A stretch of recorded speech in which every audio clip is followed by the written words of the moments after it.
si vas llegando la gente, salimos poquito entusiastas y cansados. Pero queremos presentar a Francisco de Aquino Jr. Es doctor en teología por la Westfälische Wilhelms-Universität Münster de Alemania. Es profesor de teología en la Facultad Católica de Fortaleza y en la Universidad Católica de Pernambuco. Es presbítero de la diócesis de Limoneo de Norte. Y además es asesor de las comunidades eclesiales de base y de las pastorales sociales. Y yo añadiría que es uno de las nuevas generaciones, corresponde a una nueva generación de teólogos con una magnífica producción teológica, o sea que está en su madurez y plenitud como teólogo. Bienvenido.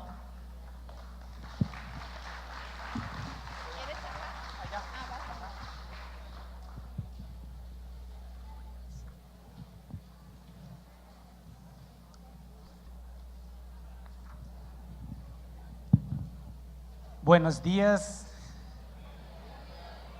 Estoy muy contento y conmovido de estar acá en la tierra de San Romero, de estar acá en la UCA de Ayacuría, de estar en esta tierra martirial y de celebrar agradecida y comprometidamente con todos ustedes este grande Pentecostés que ha sido y sigue siendo para nosotros Medellín. Y lo hacemos y lo celebramos de una forma muy especial, porque lo hacemos acá bajo la presidencia de San Romero y de Ignacio Ayacuría, testigos fieles de esta iglesia que ha nacido con Medellín.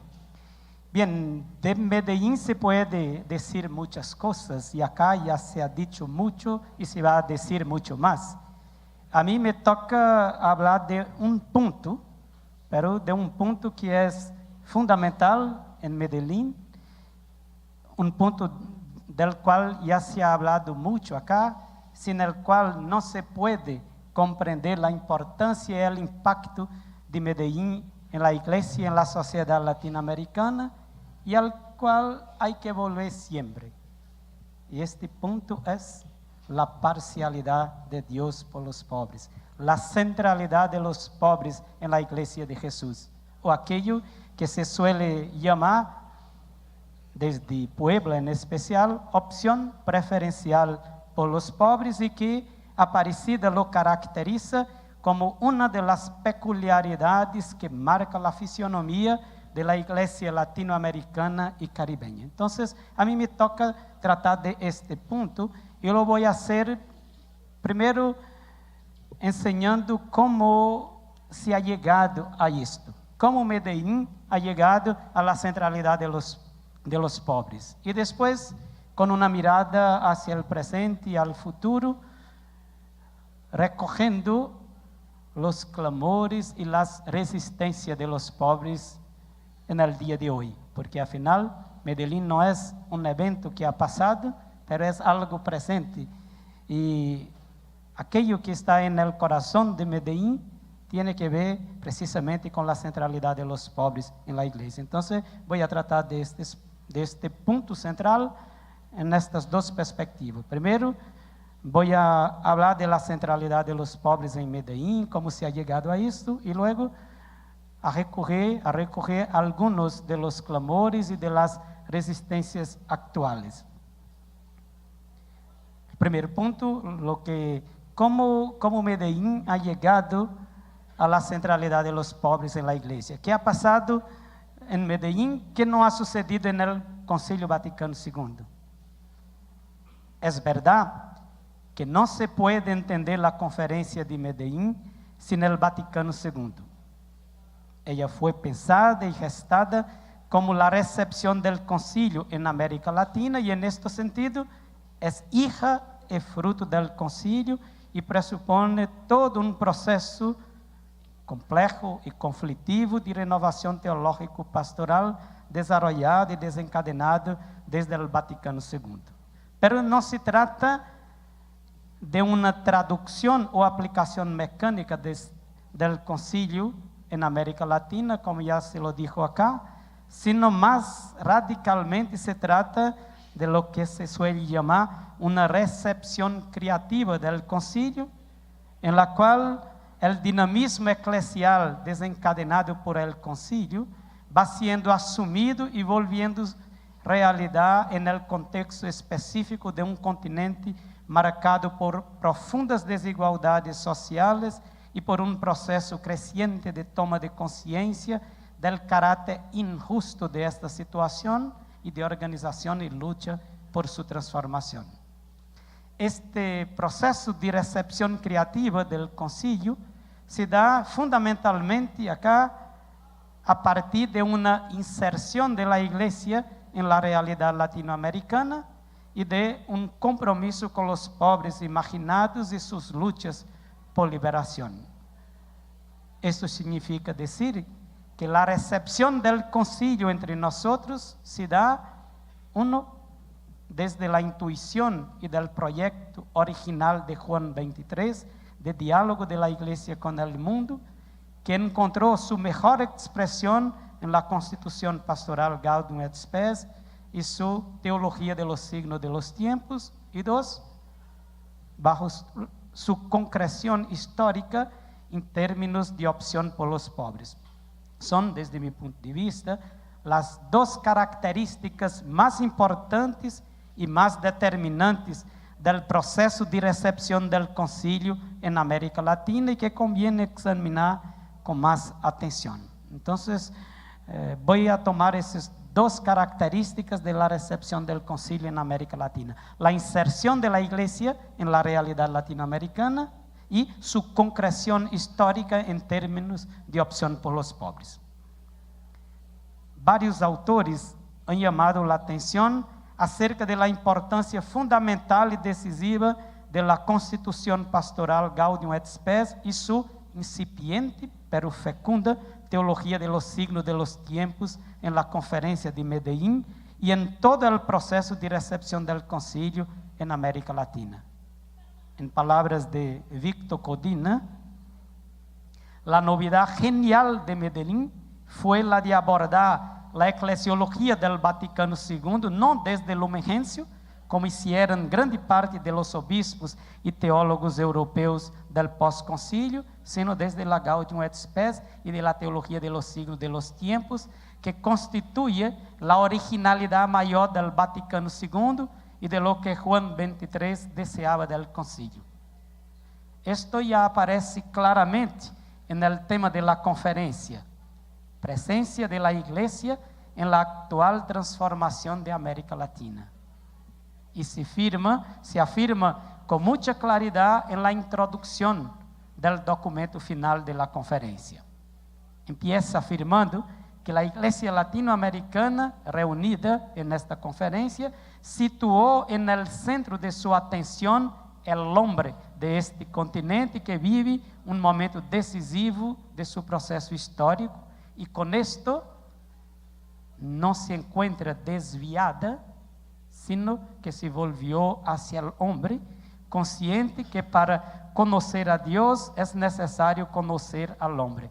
Aquí se toma la cita del Papa Paulo VI en la clausura del concilio, respondiendo a la crítica de que el concilio se había desviado de lo religioso al hombre, y le dijo: no se ha desviado, se ha volvido a ello, y los obispos de América Latina empiezan con esto.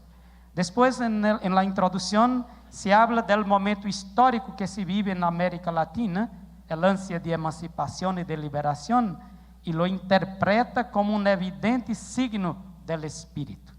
Y termina la introducción reafirmando que toda la reflexión de la conferencia se orientó hacia la búsqueda de formas de presencia más intensa y renovada de la Iglesia en la actual transformación de América Latina a la luz del concilio. Y no por casualidad, la primera parte del documento está dedicada a la problemática de la promoción humana. No empieza con la doctrina, pero empieza con los problemas humanos y con las tareas de liberación que nos toca asumir en nuestro tiempo. Pero asumir el concilio desde la Gaudium et Spes y la teología de los siglos de los tiempos es una posibilidad y una opción nada evidente ni tranquila. Esto es tan obvio que no fue el camino tomado por la mayoría de las iglesias del posconcilio. Y que todas las grandes controversias eclesiales del posconcilio están ligadas a esta problemática. O sea, no es obvio el camino que lo ha hecho Medellín, de partir de la Gaudium et Spes y de los signos de los tiempos, y no de la doctrina sobre la iglesia. Si es verdad que Medellín era el único esquema querido formalmente por Juan 23, como lo dijo el cardenal Garrone, que era el redactor final del texto, y como se puede comprobar sin dificultad en el discurso inaugural del concilio, no es menos verdad que es uno de los, sino el texto más controvertido del concilio y sobre todo de su proceso de recepción eclesial. Y por muchas razones, sea por la novedad epistemológica, o sea, hacer teología no desde una doctrina, tirando las implicaciones prácticas, sino desde la realidad concreta, sea por la complejidad e imprecisión teológica del concepto signo de los tiempos, todavía hoy un problema en la teología para saber qué quiere decir exactamente esto, sea por su optimismo excesivo en relación al mundo moderno. En su obra famosa, el italiano Massimo Fagioli, al tratar de la lucha por el sentido del Vaticano II, afirma que la relación entre iglesia y mundo es la cuestión central del concilio y que las controversias y divisiones en torno a esta cuestión, sobre todo en el postconcilio, son aún mayores y van mucho más allá de la clásica división entre conservadores y progresistas durante el concilio, en la medida en que esta controversia sobre la relación iglesia y mundo divide incluso la llamada ala progresista del concilio, o sea, se suele hablar de una mayoría progresista, de una minoría conservadora, pero llama atención Fagioli que incluso la llamada mayoría progresista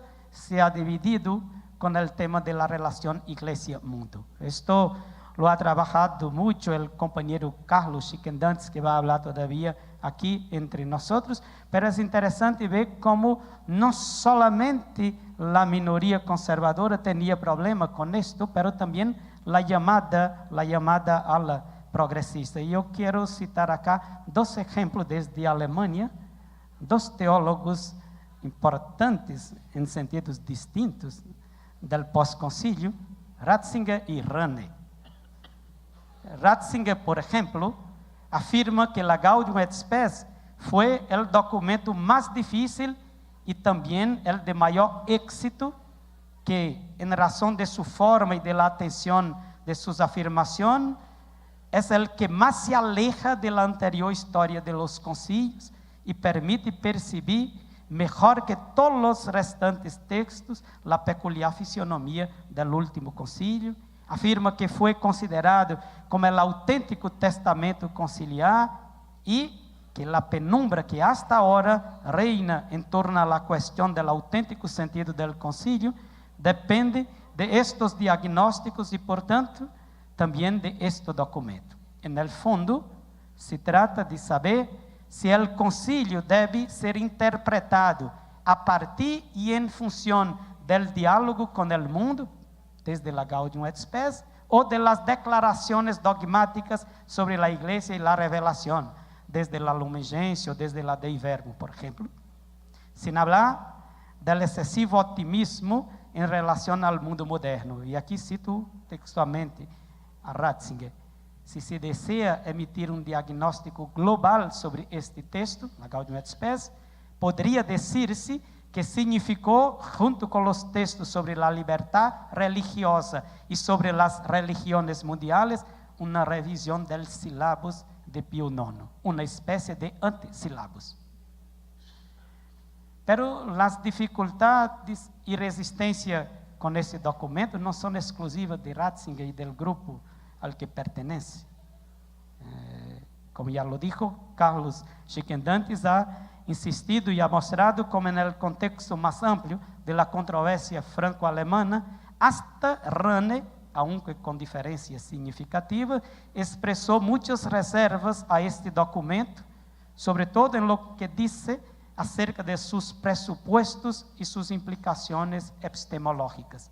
Llegó incluso a escribir un texto con observaciones críticas sobre el esquema que fue utilizado por el cardenal Döpfner e incluído como material conciliar. En todo caso, y no obstante la complejidad de la problemática, los debates teológicos acerca de sus imprecisiones y indeterminaciones epistemológicas y conceptuales, y las reservas críticas en relación al optimismo conciliar frente al mundo moderno, ese fue el camino tomado por la Iglesia de América Latina en Medellín. Su recepción del concilio se dio en forma de apertura e inserción en la realidad latinoamericana. Este es un punto importante. La recepción del concilio en Medellín se da no desde las definiciones dogmáticas sobre la Iglesia, pero sí desde la Gaudium et Spes y la teología de los signos de los tiempos, lo que significó una inserción de la Iglesia en la realidad de nuestro continente, y esto va a tener muchas consecuencias, especialmente con el punto que voy a tratar ahora, porque en verdad inserirse en la realidad latinoamericana va a implicar enfrentarse con el problema de la pobreza, de la injusticia, y acá como Medellín va a llegar desde el concilio, pero más allá del concilio, en la centralidad de los pobres de la Iglesia.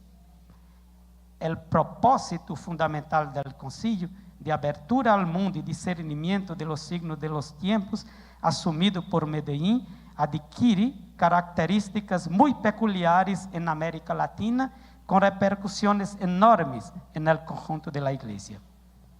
Palabras de Gutiérrez: discernir los signos de los tiempos conduce a Medellín a mirar de frente la realidad de un continente que vive bajo el signo del subdesarrollo, considerando que esta situación de pobreza es el mayor desafío al que se debe hacer frente en el anuncio del Evangelio en estas tierras, y a convocar a los cristianos a comprometerse en la construcción de una sociedad justa, sin marginados ni oprimidos. O, en palabras de Víctor Codina, el escuchar y discernir los signos de los tiempos en América Latina a la luz del Evangelio conduce a una actitud de solidaridad con los pobres en orden a un desarrollo y a una promoción humana integral como fruto de su misión salvadora, ya que la salvación en América Latina abarca la liberación de todo el hombre, el paso, como dijo Medellín, de condiciones, citando a Popularium Progresso, el paso de condiciones menos humanas a condiciones más humanas. Y eso aparece claramente en la introducción del documento final, al interpretar las ansias y los esfuerzos por transformación, emancipación y liberación como un evidente signo del espíritu que conduce la historia de los hombres y de los pueblos para su vocación, o como presencia de Dios que quiere salvar al hombre entero, alma y cuerpo, o como anticipación escatológica de la redención, resurrección. Por tanto, ya en la introducción del documento aparece claramente lo que significa inserirse en la realidad latinoamericana, lo que significa inserirse en las luchas de nuestros pueblos. En este contexto de la introducción del documento se encuentra una de las afirmaciones más importantes del documento y más determinante de todo el dinamismo teológico pastoral por ella inaugurado y desencadenado. Es una cita preciosa al cual se hay que volver siempre.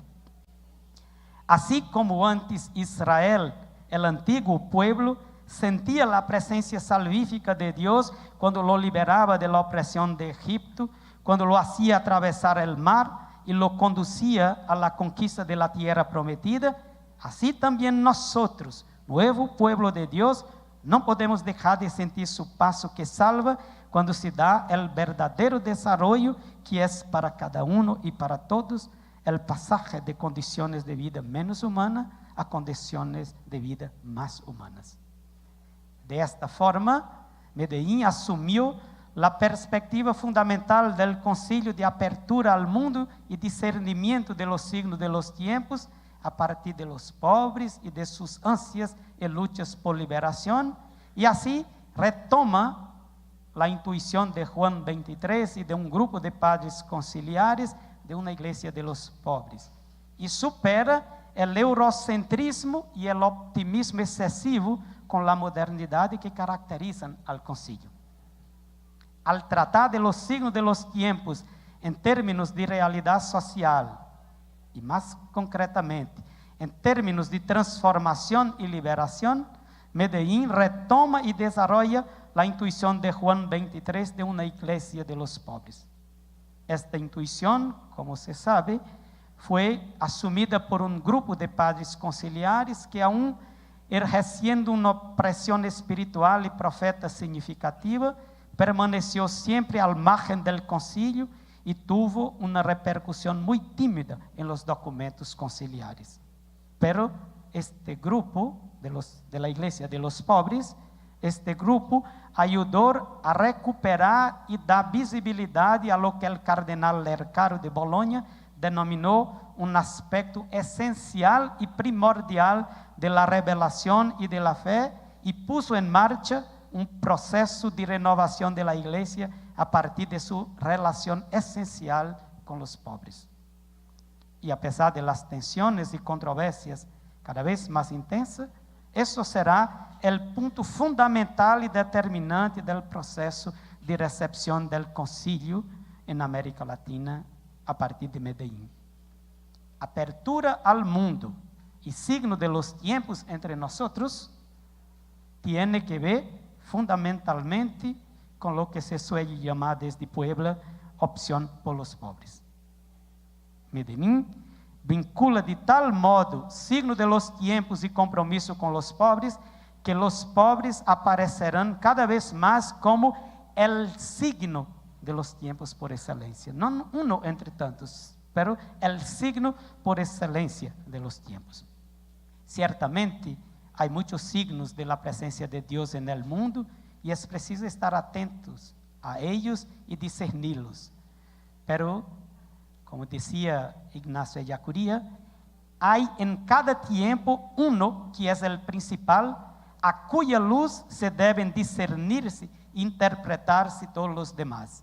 Este signo es siempre el pueblo históricamente crucificado, que junto a su permanencia, la siempre distinta forma histórica de su crucifixión. Ese pueblo, el pueblo crucificado, es la continuación histórica del siervo de Yahvé, al que el pecado del mundo sigue quitándole toda figura humana, al que los poderes de este mundo siguen despojando de todo, le siguen arrebatando hasta la vida, sobre todo la vida. Este redescubrimiento de la centralidad de los pobres en la iglesia, formulada en términos de iglesia de los pobres o de opción por los pobres, fue revelando y superando límites y ambigüedades del propio concilio. Un concilio universal, pero desde la perspectiva de los países ricos y de la llamada cultura occidental, decía Ellacuría. E por isso mesmo, um concílio pouco profético, decía Comblan, é um concílio que terminou legando-nos uma igreja de classe média, decía el cardenal Loscheide. Se el concílio tuvo el mérito incalculable de descentrar la iglesia, de abrirla y lanzarla al mundo, en palabras de Ellacuría, no no historicizó debidamente lo que era ese mundo, un mundo que debiera haberse definido como un mundo de pecado e injusticia, en el cual las inmensas mayoría de la humanidad padecen de miseria e injusticia. No bastaba abrir-se al mundo, era necesario determinar con mayor claridad y precisión qué mundo era ese, un mundo estructuralmente injusto y opresor. Y, sobre todo, determinar con mayor precisión el lugar social de la iglesia en este mundo, el mundo de los pobres y oprimidos. Aquí reside, desde mi punto de vista, uno de los mayores límites del concilio, y aquí reside indiscutiblemente la fuerza y lo insuperable de Medellín. La iglesia que nace en Medellín es verdaderamente una iglesia de los pobres, una iglesia pobre, una iglesia que hace la opción por los pobres, una iglesia que asume las causas de los pobres, una iglesia de profetas y mártires que dan la vida por los pobres. En fin, simplesmente la iglesia de Jesús de Nazaret. Y esta iglesia, la iglesia de los pobres, gana ahora nuevo impulso y vigor con el Papa Francisco y su empeño evangélico de una iglesia pobre y para los pobres, o una iglesia en salida hacia las periferias del mundo. Y eso, fíjate, porque a muchos les gusta hablar de iglesia en salida. Está bien, pero ¿hasta dónde? ¿Para quién? Y Francisco es muy preciso. Iglesia en salida hacia las periferias del mundo. Y con esto Francisco recupera la mejor tradición del concilio que ha sido conservada y dinamizada por la Iglesia de América Latina desde la Conferencia de Medellín. Bueno, este era el primer punto que quería tocar. O sea, ¿cómo ha llegado a esto de la centralidad de los pobres? Desde la apertura de la Iglesia al mundo, desde la tarea de discernir los signos de los tiempos, pues esto en América Latina, en un mundo de injusticia, de pobreza, de miseria, pues esto ha significado para la iglesia inserirse en la realidad de nuestro continente y asumir la causa de los pobres, y esto ha generado mucha vida en nuestro continente. Y por eso tenemos la alegría y la emoción de estar en esta tierra martirial, donde se puede recoger lo mejor de nuestra iglesia, la sangre de los mártires, las vidas donadas para que los pueblos puedan vivir. Pero a nosotros acá no interesa solamente hablar de lo que fue Medellín, de cómo se ha llegado a esto, aunque sea importante para nosotros hoy. A nosotros nos importa sobre todo asumir hoy lo mejor de Medellín, que es la opción por los pobres, el compromiso con los pobres, y por eso es muy importante, necesario y urgente que escuchemos los clamores de los pobres hoy. ¿Quién son? ¿Dónde claman? ¿Cómo claman? Pues escuchar, hacer hoy lo que hicieron los padres de Medellín y de la Iglesia de los Pobres en América Latina. Escuchar a los clamores de los pobres, pero no solo a los clamores, pero también a las resistencias, a las formas como los pobres insisten en vivir. Y eso es el segundo punto que quería tocar ahora, los clamores y las resistencias de los pobres hoy. La característica más importante y fundamental de la iglesia que nace de Medellín es su inserción en el mundo de los pobres imaginados. Es verdad que mucha cosa cambió desde Medellín hasta ahora, tanto respecto a la realidad social y eclesial, cuanto a los clamores y resistencia de los pobres. Y eso tiene muchas implicaciones para la acción pastoral evangelizadora de la iglesia. No en el sentido de que los pobres perdieran la centralidad en la iglesia, lo que es para muchos es así, pero eso sería traicionar y renegar el evangelio de Jesucristo. Pero en el sentido de la forma de inserción de la iglesia en el mundo de los pobres. O sea, hay que comprender qué pasa, cuáles son los pobres, cuáles son sus situaciones, pero no para que salgan del centro, pero para encontrar la mejor forma de inserirse en esa realidad y compartir con ellos sus dolores, sus esperanzas, sus luchas. Por esa razón, la iglesia necesita estar muy atenta en cada tiempo y lugar para escuchar y percibir en los clamores y en las resistencias de los pobres imaginados los signos del Espíritu del Señor, que como le gusta decir a Víctor Codina, actúa desde abajo. Nunca se puede dar eso por supuesto. La realidad es mucho más compleja y dinámica de lo que parece. Y ayer por la noche lo sentimos. En este sentido, pero sin ninguna pretensión de agotar y desarrollar totalmente el tema, indicaremos algunos ecos y expresiones de clamores y resistencias actuales, antiguos y nuevos, de los pobres imaginados. Empezando por escuchar algunos de los clamores de nuestro tiempo.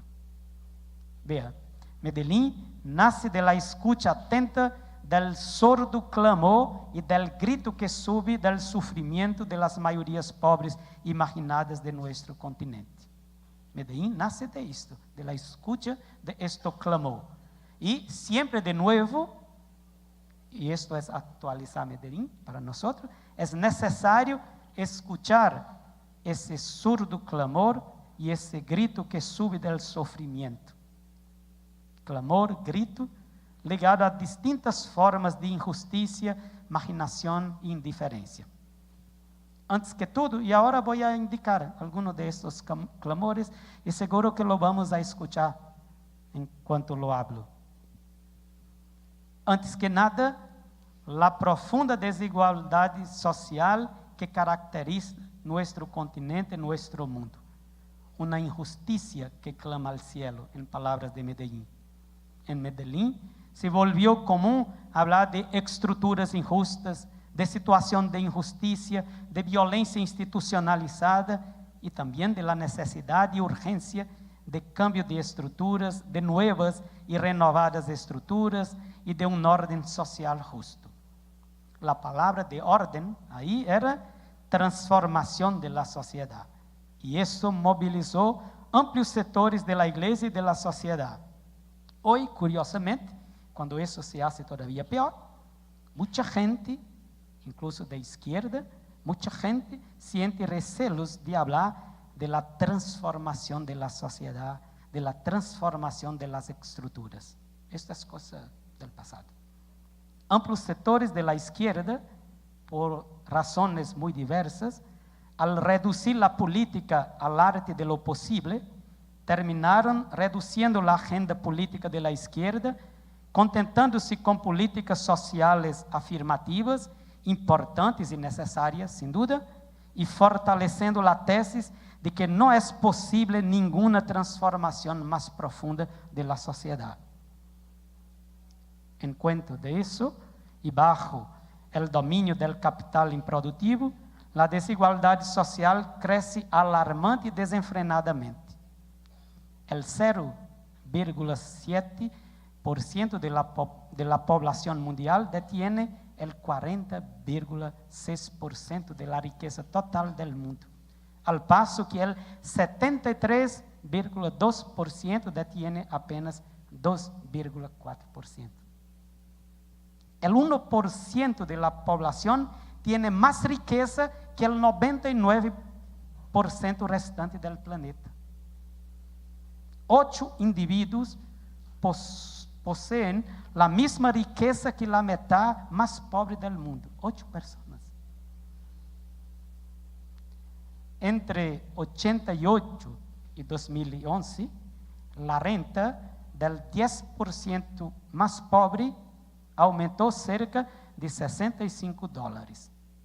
E a renta del 1% mais rico aumentou cerca de $11.800. Ou seja, 182 vezes mais. E neste ponto, a situação de nossos países não é muito diferente, aun quando haya habido mejoras significativas en la calidad de vida de las poblaciones pobres. ¿Sí? Esto de la injusticia estructural, de la concentración de la riqueza, es un pecado que clama al cielo cada día más fuerte. No es cosa de 68, es cosa de hoy. Y hay que escuchar a porque por detrás de las cifras hay personas, hay vida, hay sangre, hay hambre. Las cifras son frías, se dice así en español, son frías. Pero si miramos atrás de las cifras, hay gente, hay persona, hay dolor, hay hambre, hay muerte. Pero sigamos escuchando clamores. Junto a la desigualdad social tan destacada en Medellín y señalada por el Papa Francisco como la raíz de los males sociales, la Iglesia latinoamericana fue percibiendo poco a poco, a partir de los dolores, de los gritos y de las luchas de mujeres, indígenas, negros y personas LGBTs, otras formas de opresión, dominación, colonialismo y exclusión que aun en la mayoría de las veces esté asociada a la desigualdad socioeconómica, no se limita a ella. El machismo, patriarcado, que se materializa en diferentes formas de dominación, violencia, marginación y que está en la raíz del creciente feminicidio que acaba con la vida de tantas mujeres. Ayer por la tarde, acuérdate, ¿no? El etnocentrismo que provocó verdaderos genocidios y etnocidios en nuestro continente y que continúa negando a los pueblos indígenas el derecho a sus territorios y tratando sus culturas y sus modos de vida con sus sabidurías y tradiciones religiosas como atraso, superstición y obstáculo para el desarrollo y el progreso.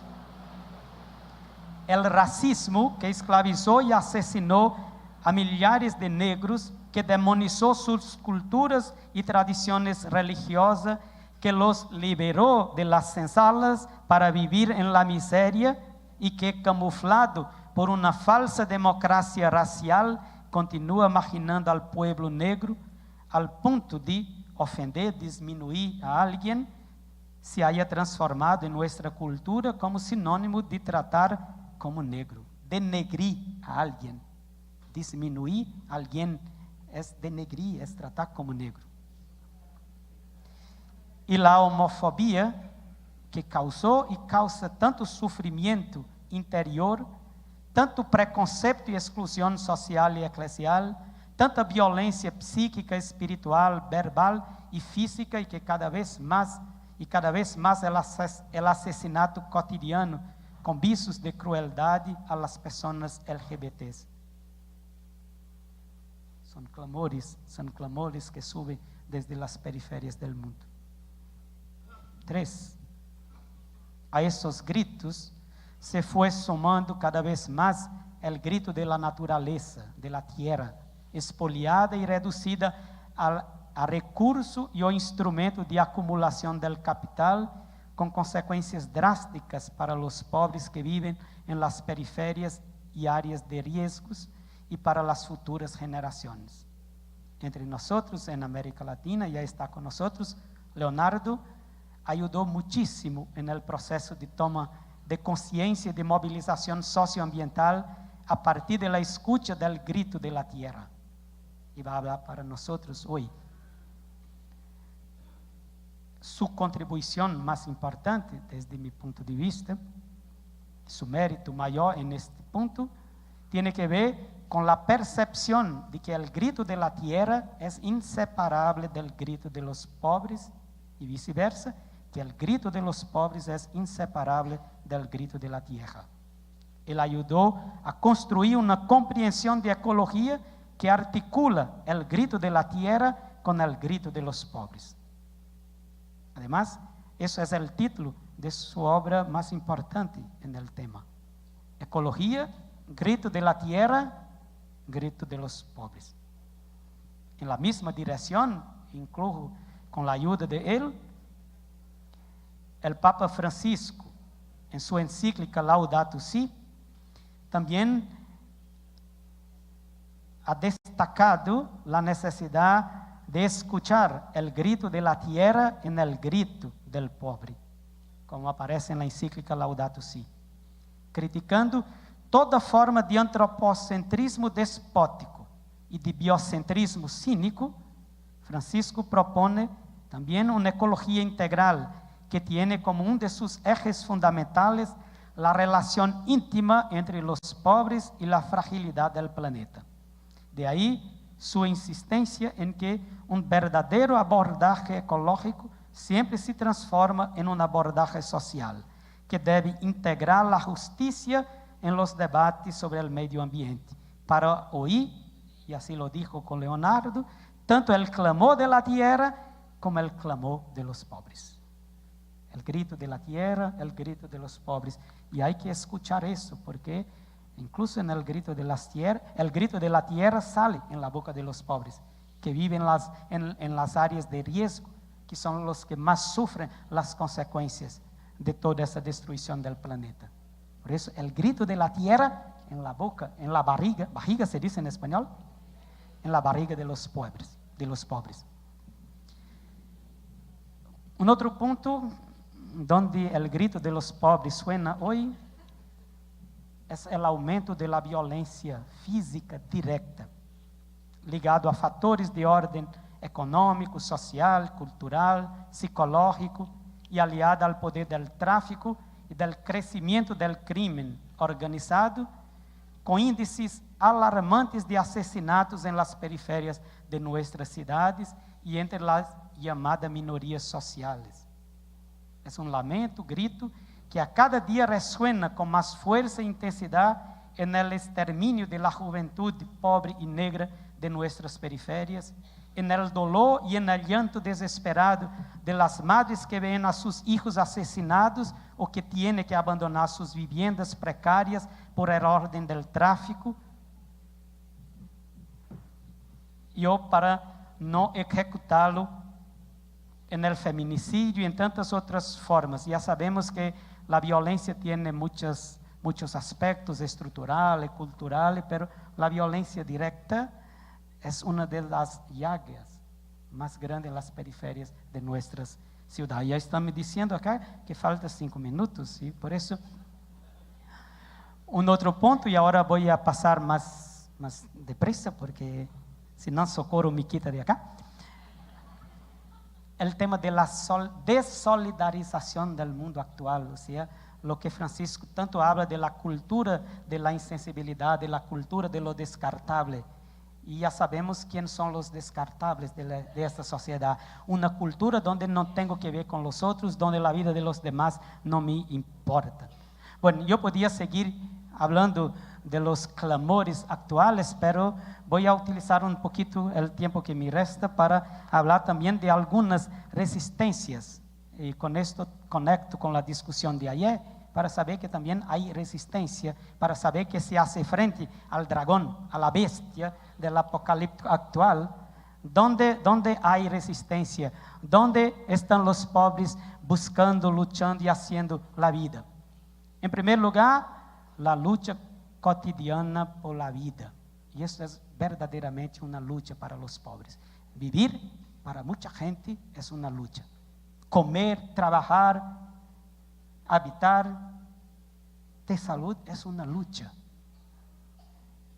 Y hay que mirar las formas creativas que los pobres construyen para garantizar su vida. Las formas de solidaridad que van construyendo en su situación de sufrimiento. Las muchas experiencias de solidaridad que se cría en medio de los pobres. Y por ahí va actuando el Espíritu del Señor. A Sobrino le gusta hablar de esto de santidad primordial, que es la santidad del vivir y del hacer vivir a los demás. De esto habla Francisco también como la santidad del día a día, del cotidiano, del pie de puerta. Es la santidad de la vida, que es la vocación primera y más importante, vivir y ayudar a los hermanos a vivir. Y acá en lo cotidiano hay mucha resistencia que hay que atentar. Una segunda forma de resistencia, hay que buscar, hay que mirar en los lazos de solidaridad que se va creando entre la vizinhança, a través de ONGs, a través de movimientos y organizaciones populares, a través de comunidades de fe, donde la fe anima la esperanza, sustenta, abre horizontes para la lucha, para la vida. Hay que estar muy atento a estas formas de vida comunitaria, que se dá espontaneamente en la vida del día a día, que se dá en las comunidades de fe, que se dan en las organizaciones no gubernamentales o que se dan en movimientos populares. Es un segundo punto al que hay que atentar muy bien.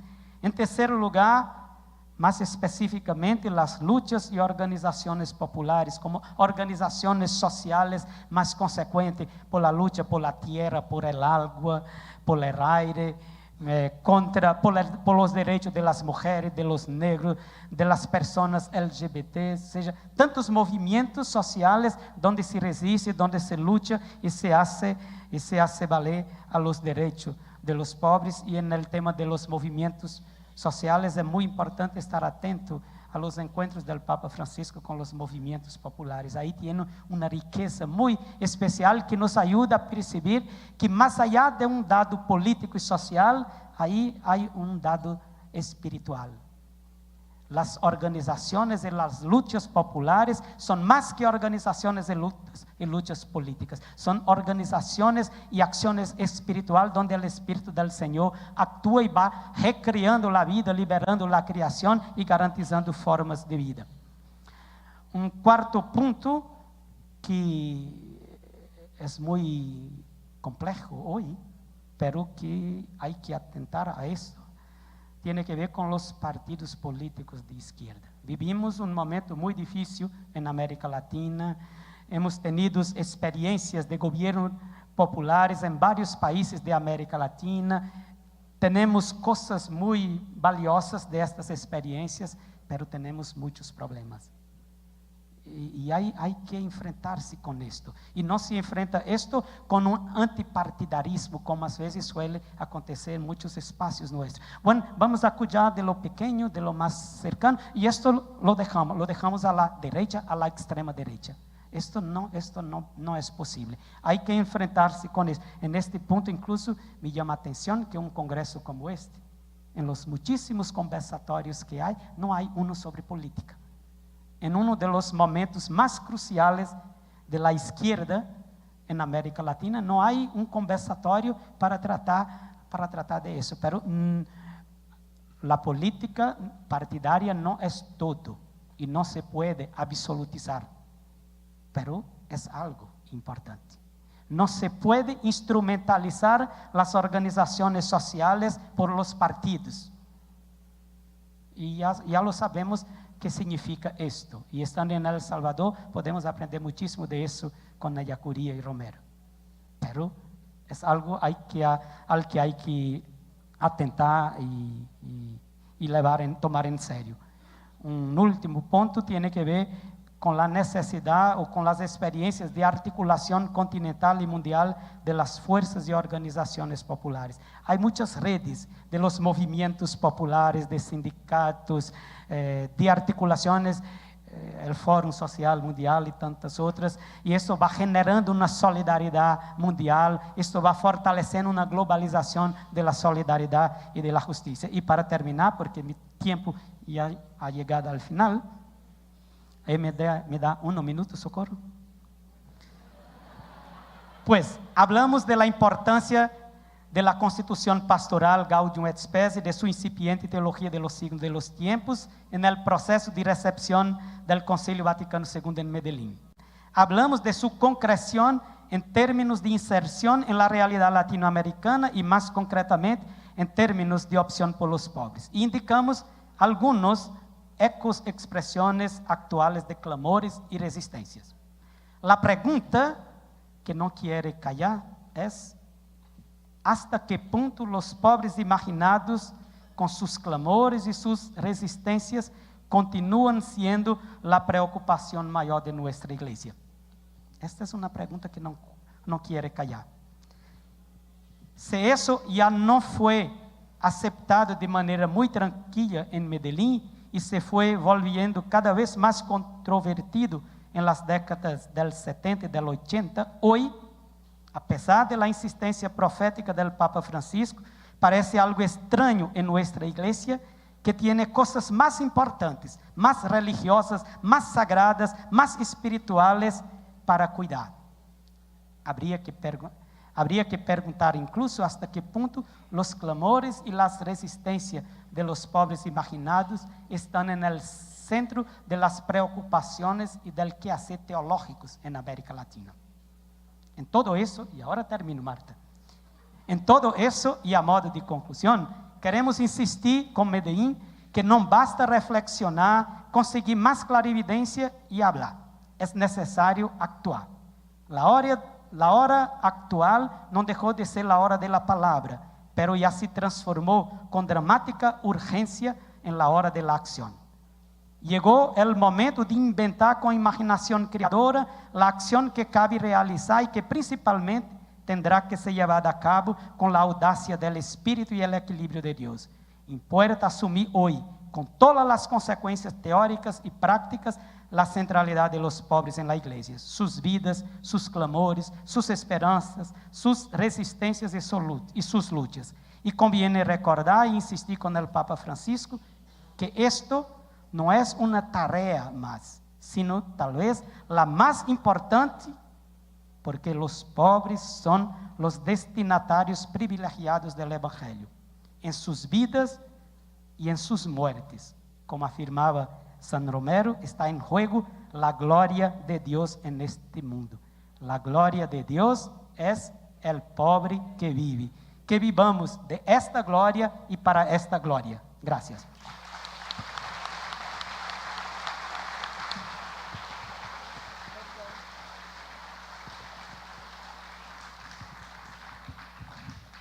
Bueno, agradecemos muchísimo la ponencia de Aquino Jr. Lamentablemente empezamos 15 minutos tarde, entonces no tenemos tiempo para la resonancia, pero creo que la pregunta que nos hace nos la tenemos que llevar. Sigue siendo los pobres la preocupación principal en la iglesia, en nuestras prácticas, creo que ahí queda. Les voy a pedir 3 minutos de su tiempo y que pase Juan Manuel Hurtado. Ahorita le voy a dar el regalito a Juan Manuel Hurtado para leer la carta de apoyo a Francisco que se propuso ayer, para ver si hay resonancia en el auditorio y entonces proceder a firmarla o si necesita algún cambio sustancial. Y antes le voy a dar su placa conmemorativa a nuestro amigo Aquino.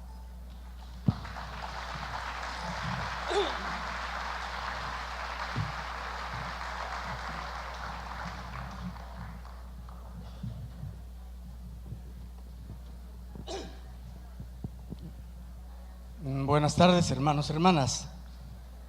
Ayer nos reunimos el equipo coordinador de Amerindia, recibimos la carta, el diseño que habían hecho Mauricio López y Susana Nuín. Hicieron ellos un borrador. Nosotros anoche lo estuvimos viendo, le dimos una peinadita, algún cambio. Quedó así la carta. Querido hermano Francisco, en este momento de dura prueba para ti, queremos hacerte sentir nuestra cercanía y apoyo porque sabemos de tu fidelidad al Evangelio de Jesús. Decirte que tu propuesta de una iglesia pobre para los pobres es también nuestra búsqueda y compromiso.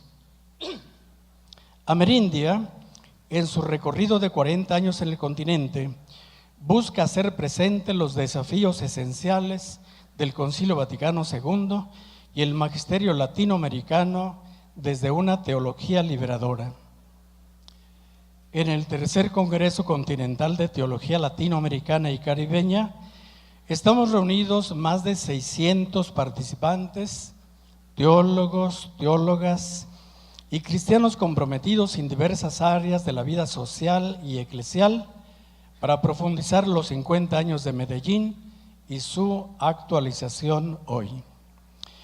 Estas tierras son testigo de la profecía y el martirio como consecuencia del seguimiento de Cristo en la búsqueda de la justicia y la opción preferencial por los pobres, como lo atestigua Monseñor Romero, los mártires de la UCA y tantos otros. Desde este contexto leemos esta hora tuya y por ello creemos y afirmamos que la sangre martirial es semilla de vida y esperanza. Somos conscientes que una nueva primavera está despuntando en la Iglesia y acontece en la complejidad de los procesos transformadores. En estos tiempos de celebración de los 50 años de Medellín, bajo el faro potente del Vaticano II y el gran movimiento que concibió esta segunda conferencia, emerges como un genuino hijo de esta Iglesia. Sabemos que tu fidelidad evangélica implica discernimiento y el coraje de la denuncia profética, abrazo entrañable a los desheredados de la tierra y víctimas de la crueldad humana dentro y fuera de la Iglesia. Como hijos, hermanos y amigos, te acompañamos plenamente y asumimos la corresponsabilidad que esto representa, pidiendo puedas llevar adelante la obra que Dios te confía. Los clamores de los pobres de la tierra nos interpelan a 50 años de la conferencia de Medellín, El Salvador, 30 de agosto al 2 de septiembre de 2018. Ese es el texto.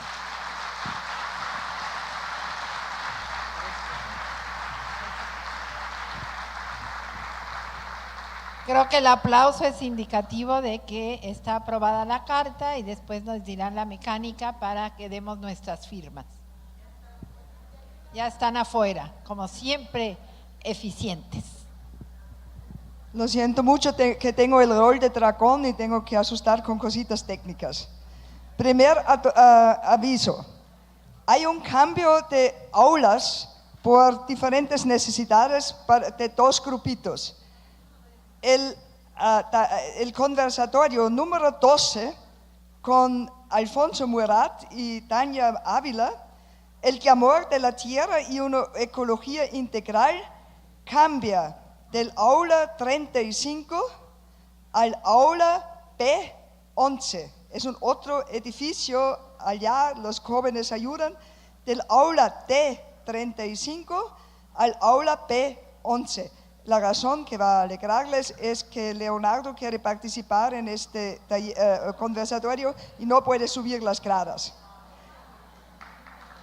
Otro cambio, el grupo número 4, presente y futuro opción para los pobres con Geraldina, cambian del aula T32 y la peregrinación de ayer al aula T, el mismo edificio, la misma piso, T35. Eso es cambio de los aulas. Segundo, mañana vamos a peregrinar. Otra vez pedimos los salvadoreños comprensión que somos demasiado y por eso pedimos los salvadoreños aprovechar otro momento. Lo sentimos que tenemos que separar tan cruelmente. Pero necesitamos tener una idea cuántos van a participar para pedir los buses correspondientes. Esos que ya tienen su bus, los guatemaltecos y estos del Carmen, no necesitan inscribirse. Pero todos los otros que quieren participar en esta peregrinación, pedimos inscribirse en la mesa de Rosario. Ella tiene los listados. Y lo último y tercero, importantísimo, las señoras de la limpieza quieren atendernos bien y por eso piden que vamos completamente ahora desde este aula con todos nuestros chunches, dejamos vacío el aula y cerramos las puertas y volvemos a las 4 de la tarde. Queremos atenderlos bien, eso es la única razón. Gracias. Un momentito. Y además, yo olvidaba también algo, cuando se termina la comida aquí abajo, suben arriba, hay en las dos estaciones. Pero un momentito de paciencia. Queremos invitar a todos los que tienen algo que ver con MIC, Pax Romana, Movimiento Profesionales Católicos, Movimiento Intelectuales Católicos, que nos reunamos en alguna mesa en el comedor de arriba a la 1:30 de la tarde. Todos los que tengan que ver con MIC, Pax Romana y Movimiento Profesionales Católicos. Gracias.